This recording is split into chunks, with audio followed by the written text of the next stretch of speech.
the process is over. But did Sam Hinkie bail too soon?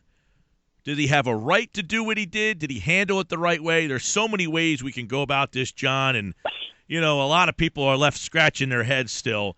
But I think, has all the smoke cleared, or do you think more is going to come out behind the scenes about why Sam Hinkie turned his back, or why the organization turned their back? Regardless of how you want to look at it, he's not here anymore. Is there going to be more to come? Yeah, I'm sure there will be. I mean, I wrote quite a bit yesterday about what happened and why, and how this had already been building, like pre-Jerry Colangelo. Clearly, there was a real disconnect between the organization, management, ownership, and Sam on the communication front. They thought that he needed to bring in somebody who could help him sort of smooth things over with agents, general managers, players, and he didn't think that. And, that's sort of what necessitated Jerry Colangelo's hiring, and then they kept pushing him to bring more people in. I think once Jerry came in, it was pretty obvious that Sam was moving towards the door, and then they decided, hey, it's going to be Brian, and he said, then I'm out, and he walked. And frankly, they can spin it that he left, but they kind of pushed him in that direction. Not even kind of, they did push him in that direction. So I think it's interesting that ownership is trying to spin the narrative that this was all on Sam, that they were surprised that he decided to resign. I don't know how they could be surprised when all of the events that they set in motion would indicate that something like this was a possibility. Yeah, the organization. Now, last night, that Adrian Wojnarowski piece, it basically kind of it makes you feel like this was kind of in the works for a while here, and that Sam was kind of in the dark, and that basically the organization some in the organization were trying to give him a little heads up, and he was kind of unwilling to acknowledge it, and yet everyone was kind of working behind his back. Does the Sixers organization take a big hit through this whole process of Sam leaving? Does it make them look horrible? Oh, the optics of it aren't good, but they haven't been good all year. I mean, think about all the crazy stuff that's gone down this year. From the on-court losing, they have 10 wins, to off-court with Jahlil Okafor. Then they bring in Jerry Colangelo. Then they bring in Mike D'Antoni. They're bringing in Brian Colangelo now. Hinkie deciding to resign, the letter. The whole of it is just ridiculous. And then, also let's not forget that this is something that the owners set in motion. They hired Sam Hinkie. Sam Hinkie told them what he was going to do, and they signed off on it. And to the extent that Josh Harris was ever available, he consistently said, we're into investment. We're in it for the long haul. This makes sense to us from an academic standpoint. We're going to see it through. And 2.5 years in, they pulled a plug on it. So if anybody's really to blame here about anything that's gone down optics-wise or otherwise, it's really Josh Harris and the ownership group. John Gonzalez, CSN Philly. John, Colangelo comes in mid-season. Does this make him look like a bad guy at all? Do you read all the stuff and talk to people and take it all in and say, you know what, Colangelo's not the squeaky clean guy that everybody makes him out to be? Yeah, I mean, look, I don't know. I don't know what the relationship was between Jerry and Sam specifically. I mean, we know a little bit about it.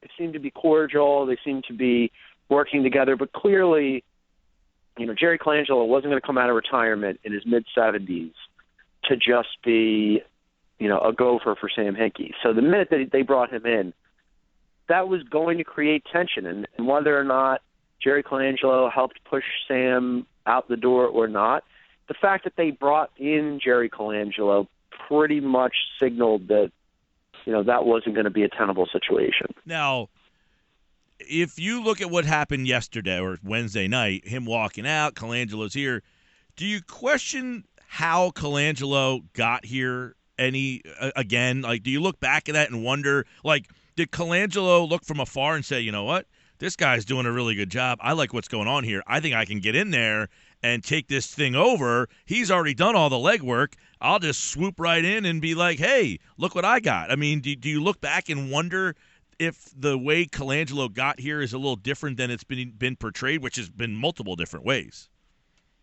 Yeah, no, I think what happened was Josh Harris and the ownership was taking a lot of heat. They were taking a lot of heat from their peer group, the other NBA owners. They were taking a lot of heat from Adam Silver, NBA commissioner, about what was happening on the court, about the protracted tank and rebuilds, about the way that the Sixers were trying to find an advantage in the system by losing long-term advantage. And I think they folded. Which is really curious, because these guys in the real world, in the business world, take calculated risks all the time. They make investments long term. They take risks. That's what they do. That's why they need literally billions of dollars. They tried to apply a similar model, and Sam Hinkie tried to apply a similar model to the NBA in terms of long-term risk management for long-term reward. And somewhere along the line, because they were getting so much criticism, they decided, you know what, now we're going to pull the plug on this. I mean, that to me is really staggering. It's really staggering. I mean, like, these guys enacted the plan. They empowered Sam Hinkie, and then they got a little heat from the commissioner, and they decided, okay, well, let's put Jerry in power. Right, and that's where I think a lot of people don't realize or understand that this isn't Sam Hinkie, right, John, going to them and saying, here's my grand scheme. This was a collaborative effort that ownership was in on. They approved this plan and almost acted out to find someone to kind of be a part of it. Well, let's not forget like how it all went down, right? So after Doug Collins leaves, like almost that, pretty sure that Josh Harris used the word analytics the day that Doug left. But if he didn't use it that day, it was like soon thereafter that they were going to, quote, build up the analytics department. Well, they go out and get Sam, who was Daryl Morey's main lieutenant, and Daryl Morey is pretty much the architect of modern analytics in the NBA now, and the whole pace and space idea, 3 and D, either rim attacks or shoot from distance, marginalizing the long two-pointer to optimize your points per possession, that kind of thing, right? So they go get Sam, and that's who he is, and he lays this plan out, and they're like, "Yep, go ahead." So this is Sam might be gone, but this is really like their baby. You can't do that plan. Sam Hinkie just can't find a team and do it on his own. He needs somebody to bring him in, and they did that, and then decided, nah. Yeah, and it's odd because of this ownership's background, which is kind of a risk investment type of situation where 3 years into something, if you did this with a stock, it would be a disaster for you, and they just 2.5 years in decide we're not going to go this way. It feels like there's something more to this, right? I mean, it feels like that the ownership group just didn't quit, that they had to have pressure from somebody else. Well, they were taking pressure again from the outside, and they were taking pressure from Adam Silver and other owners. But internally, again, this has been building for a while. Like, at some point, that pressure, like, they were getting crushed, right? I mean, they were getting crushed by fans. They were getting crushed by the media. They were getting crushed by their peer group, by the commissioner. And at some point, they decided they didn't want to take the heat for that, and they wanted to change the narrative, which is why they were pushing Sam to bring somebody in and, like, help sort of change the perception of the organization. Whether the perception was right or not, perception sometimes is reality. And they decided that they wanted to change that perception. And Sam, if you read the manifesto, the 13-page letter, he flat out said, like, he didn't think that was their job to, like, defend their ideas to the world. They should just do it, see how it plays out, and let the results speak for themselves. And clearly, at the beginning, ownership was on board with that idea, and then at the end, they were not. John Gonzalez is with us, looking at the Sixers Sam Hinkie situation. 13-page letter. What'd you make of Hinkie basically penning this thing and walking out the back door? I mean, for everybody who might be a Hinkie supporter, is that the way that you want to see this end? I mean, do you say, man, that's boss. You just laid it all out, told them, here's where we were, here's where we are now. I'm out of here. I'm not working for this guy's kid. See you later. Yeah, it was entertaining, and it was also for anybody. Like, I think if you haven't, I spent probably more time than most people in the media talking to Sam Hinkie, and most people in the local media talking to Sam Hinkie, and that's kind of how he thinks. I mean, it's not kind of how he thinks; it's how he thinks. So it's a window sort of into how his brain operates. The guy is hyper intelligent. There's no doubt about it. I think him leaving in that manner is unfortunate. I mean, if he could do it over again, maybe he would have done it differently. But maybe it kind of tracks with who he is. I mean, he's a really thoughtful guy. So maybe, and this is just me speculating here, I haven't talked to him, I've tried, but he certainly hasn't made himself available. Maybe he looked at it like, I could go to them and tell them, here's why I'm leaving, but I might be able to articulate my point better if I put it all down on paper. So this notion that Brian Colangelo really wasn't interested in this job and that Scott ONeal basically had to talk him into it and then in turn talk ownership into it. What's this make ONeal look like, who was kind of like a, Hinkie went out of his way to put him in the letter. He didn't mention Brett Brown in that letter, which I found was kind of odd, but he did put ONeal in that letter, and now it turns out ONeal is kind of to all kind of weaseled around him, right? I mean, what do you make of ONeal in this situation? Well, personally, I like Scott. I think he's really good for the organization. I think he was a great counterbalance to, and I'm a big fan and proponent not just of Sam Hinkie, but also Sam Hinkie's ideas. I thought he was a really good counterbalance to Sam. I mean, it was sort of a yin and yang situation where Sam was handling the basketball architectural work, and then Scott was sort of the face and public defender, and that worked out very nicely. If you really read the letter, though, I think that part that you're referencing about Scott ONeal was very much a slap at Scott ONeal and very much a slap at ownership. Because what he was really saying there, what Sam was really saying there was, what you guys actually care about is just your bottom line, making money, and Scott can help you with that. And I think it was unfortunate for Sam to do that in that setting because Scott, for everything else that's happening here, I don't know that Scott was his enemy. A lot of people had suggested that, Wojo's letter that he has been sort of a mouthpiece for Colangelo over the years. Did that letter seem like he was dragging Colangelo under the bus a little bit? I mean, again, on his way out, if you really read that letter, Sam was taking some shots. There's no doubt about it. I mean, he was definitely taking some shots. He took some shots at ownership. Tacitly the Colangelos, overtly Scott ONeal. He definitely took some shots on his way out. Yeah, and this is the Sam Hinkie letter, and then of course later on we find out a lot more that has come out that basically suggests that Hinkie thinks that Colangelo leaked the letter, right? I mean, is that what you're getting from this? Well, that's what Woj reported. I don't know if he leaked the letter. Here's the thing. There's a lot of people, so the Woj piece says that Sam Hinkie was mortified that the letter leaked. Mm-hmm.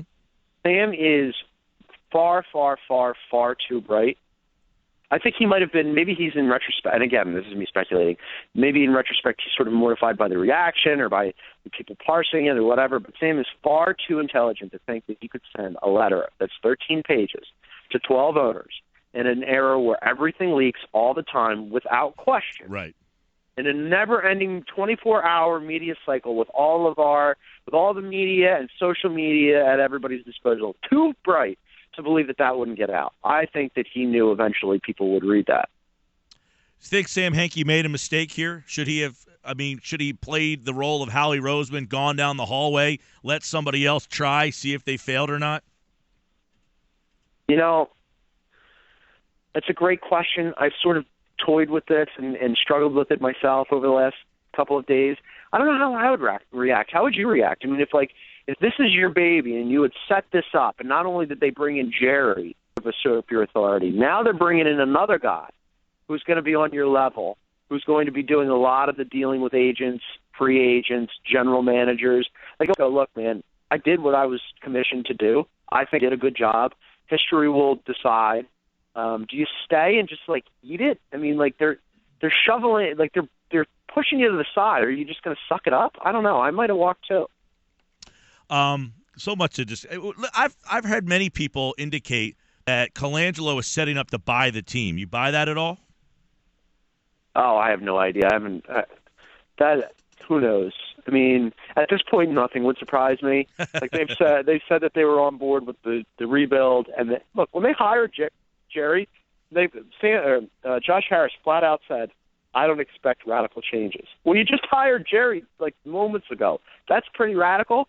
And now, a couple months later, you're hiring his son. That's pretty radical. So these guys, when they say, we're committed to the city, we're committed to the team, who knows? I mean, they're building a practice facility, so the team's not going anywhere, but they might be. Who knows? It wouldn't surprise me. Brett Brown, what's his future? Bless his heart. Great guy. I think more than anybody, while this whole thing has been happening, he's the one that suffered the most. because he was the one who had to take all those bullets when Sam, if there's any reason to criticize Sam, it's for Sam making Brett stand out there day in and day out and take all the heat. I hope they keep him around. I know that there's a lot of people, like, he was asked about it on the radio this morning. He was asked about it yesterday. Is he worried about his job security? They just extended him. Ownership says that they like him and that they're going to keep him around. I hope they do, because who could do more than what Brett Brown did with that situation when you're constantly overturning your roster and you're taking heat from all sides and you're obviously racing to the bottom and you're drafting players who can't play because of health issues or because they're going to stay in Europe for a couple of years. The guy has done a phenomenal job in a really, really difficult situation. Who extended him? Who okays that? Is that Sam? Is that Jerry? Is that ownership? I mean, I think that's another interesting question. Why is he extended? Who extended him? Who has loyalties to him? So he says, and this was previously confirmed, when Sam was around, that he did the contract extension specifically with.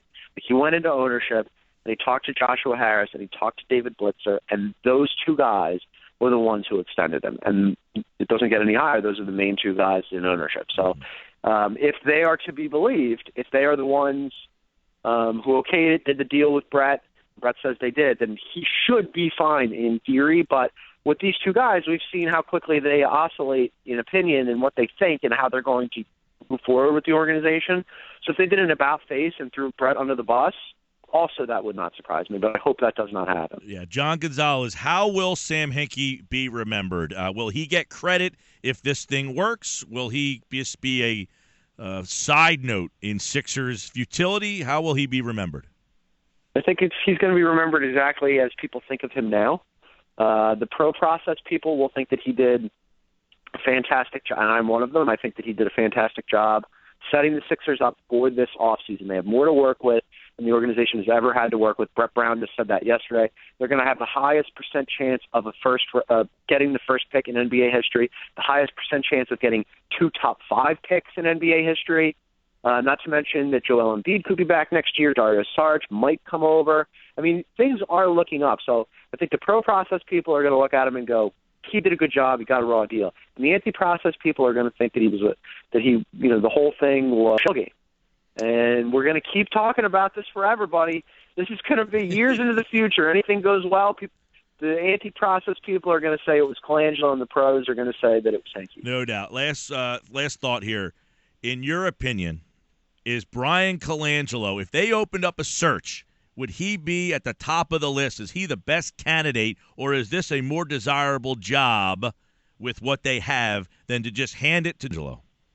That is an excellent question. And the answer is we'll never know because they didn't do a real search. It was Brian Colangelo or Danny Ferry by their admission internally. And basically, if Brian Colangelo is to be believed, he wanted the next job, didn't get it. And so once that went down, Brian Colangelo moved to their number one guy because, hey, his dad's running the joint now. They like him. I don't know Brian Colangelo. Might be a terrific guy, might be super smart. Going to give him the benefit of the doubt. Like, I like to meet people and make my own opinions. But, who knows if he would have been the best guy? Wouldn't you want to conduct the search? I would. There's no doubt. I mean, there's no doubt about it. I think, Gonzo, that this search would have had people very interested. Who wouldn't want to walk into this offseason, right? As the manifesto said, you have more cap space than ever. You have more picks. You have the highest percentage in the history for the 1 pick. You have the highest percentage in the history to get the number 2 pick. You have picks lined up for the next 3 years. This might be the best situation in the history of the NBA. Yeah. I might be going far there, right? If you were general manager, you'd be super. I think you'd be super excited about being able to take it over at this point with the new practice facility ready to be unveiled, where you could take this cache of draft picks and mold this whole thing into whatever you wanted. Absolutely, I'd be excited. I don't know. I don't know what management is doing. I really don't.